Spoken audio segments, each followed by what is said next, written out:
ഒരു കാരണവശാലും നമ്മൾ പരിവർത്തിതരാകത്തില്ല. നമ്മൾ തിരിച്ചറിയണം, ഇത്രയും കാലം നമ്മൾ എന്താ ചിന്തിച്ചുകൊണ്ടിരുന്നത്, ഇത്രയും കാലം നമ്മൾ എന്താണ് പറഞ്ഞുകൊണ്ടിരുന്നത്, ഇത്രയും കാലം ഏതെല്ലാം കർമ്മങ്ങളിലാണ് ഏർപ്പെട്ടത്. അവിടെയാണ് പറഞ്ഞത്, ഈ 50,000 മുതൽ 60,000 വരെ വരുന്ന ചിന്തകളിൽ 90% തലയുന്ന ചിന്തകളും 80 മുതൽ 85% നെഗറ്റീവ് ചിന്തകളുമാണെങ്കിൽ I must sit and think before you think. ചിന്തിക്കുന്നതിന് മുമ്പ് ചിന്തിക്കുക, ഞാൻ എന്താ ചിന്തിച്ചത്. അപ്പോൾ നമുക്ക് മനസ്സിലാകും, പ്രയോജനശൂന്യമല്ലാത്ത ചിന്തകളെ ഞാൻ ഒഴിവാക്കും, ഞാൻ വേണ്ടത് മാത്രം ചിന്തിക്കും.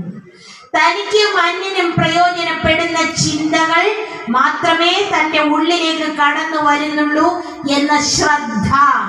അപ്പൊ ശ്രദ്ധിച്ച് ചിന്തിക്കുന്നതിന്,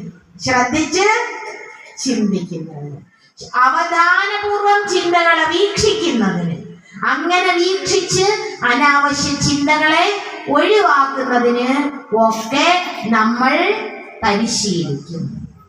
അതുകൊണ്ടാണ് ഭഗവാൻ അർജുനനോട് പറഞ്ഞു, ക്ഷുദ്രം ഹൃദയ ദൗർബല്യം ത്യക്തോത്തിഷ്ഠ. അർജുന, ഹൃദയ ദൗർബല്യത്തെ ഉപേക്ഷിച്ചിട്ട് ഉത്തിഷ്ഠ, എഴുന്നേൽക്കുക.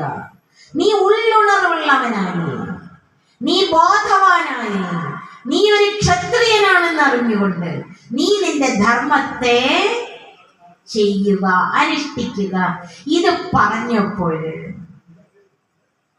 ഭഗവാനോട് പറയാനൊക്കെ എളുപ്പമാണ്.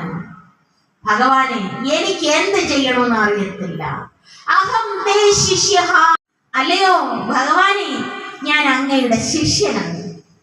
അങ്ങയെ അഭയം പ്രാപിച്ചിരിക്കുന്ന എന്നെ മാം ശാധി, എന്നെ ഉപദേശിച്ചാലും ത്വാം പ്രപന്നം മാം ശാധി.